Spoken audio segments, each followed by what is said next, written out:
There's lots of ways to cook a perfect steak, but I'm going to show you the perfect way to do a reverse sear.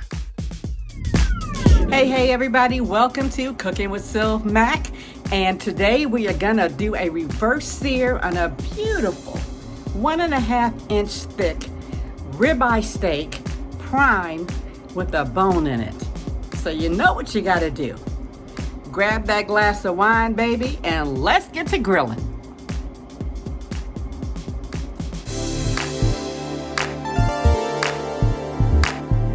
Having a huge craving for a big juicy ribeye steak with a bone in it, so I decided to go to my butcher shop and get the best steak that they had. So now I'm cooking it out and I'm going to reverse sear it. I'm going to start it right here on my Traeger grill, nice and low and slow at about 220 degrees.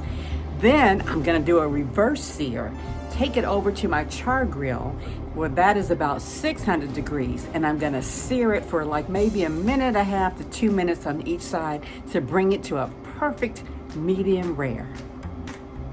But first, we want to do a dry brine on the steak of kosher salt and pepper. Make sure that you coat all sides of the steak, both sides and along the sides.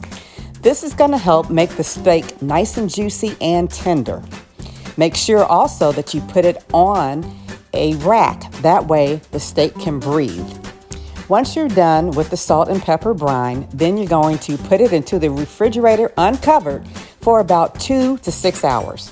All right, so I've taken the steak out of the refrigerator and it has now come to room temperature.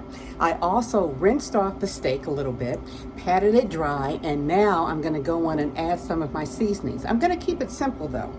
I'm gonna add I love smoked salt, so I'm gonna add a little smoked salt. I'm also gonna add garlic powder. And then of course, one of my favorite things, and this is because it has a little sugar in there and it gives it a really nice crust, my all shit seasoning. And it also has like a nice little kick. So I'm gonna season both sides and then put it on the grill and smoke it low and slow at 225 degrees. Then I'm going to take it off once the internal temperature reaches 115. Then I'll take it over to the other grill that I have, and that one is about 600 degrees and it's a charcoal grill. So then I will sear it on both sides and get it to a perfect medium rare.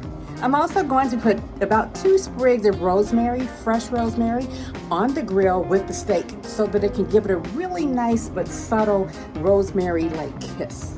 The temperature right now is about 108. It was about 96 when we started. So now I'm gonna spritz it with a little orange juice and some apple cider vinegar.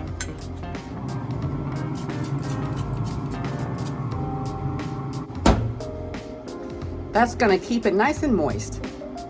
Let's check the temperature. The temperature is at 114, so it's time to take the meat off. Then we're gonna take it over to my char grill. Okay, so now I'm at my char grill. The temperature says it is about 700 degrees. So this is the perfect time that we want to now put that beautiful little crust and that char on there. So let me put down the wine and let's do the steak.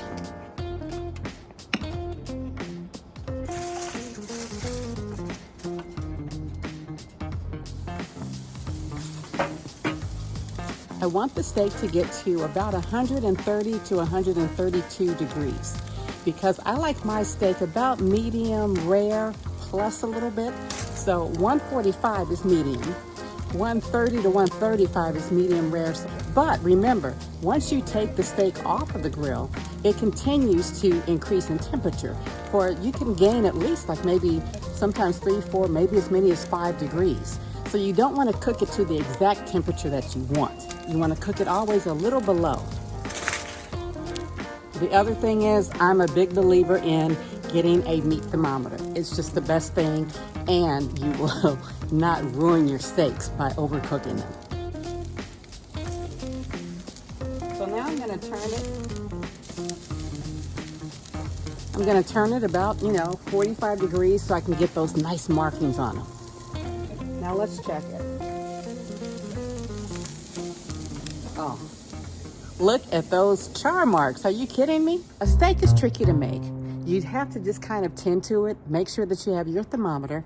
You can either cook it open or closed. It just depends on how thick the steak is and to what temperature you want to bring the steak up to.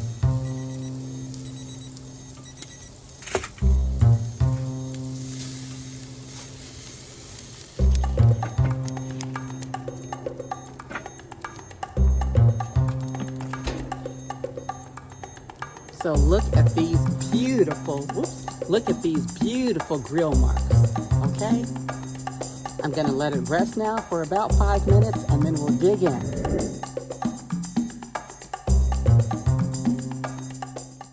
Y'all know this is the best part of the show and I love it. Let me show you though this steak. I also made a chimichurri sauce, so that's what you see on the side. I've got a fully loaded baked potato. And then if you just look at that steak and all of the juice. All right, so let's taste it and see what's going on. It is,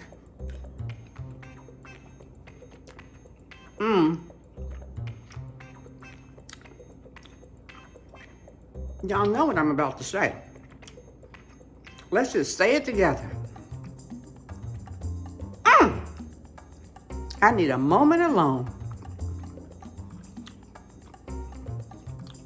The steak just melts in your mouth.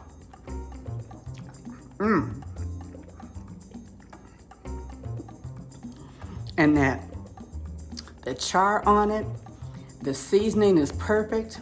Oh my goodness, look at that. Okay, so now let's see what it tastes like with the chimichurri sauce. You know, this is the chimichurri sauce is from Argentina.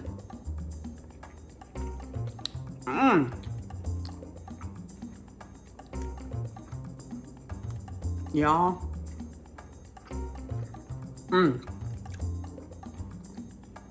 That chimichurri sauce has the cilantro and garlic, red wine vinegar. Oh, it complements the steak like you would not believe. If you want this recipe and more, even the chimichurri sauce and also how to cook a steak, please make sure to subscribe to my channel. And I guarantee you will be shaking your head and asking for a moment alone.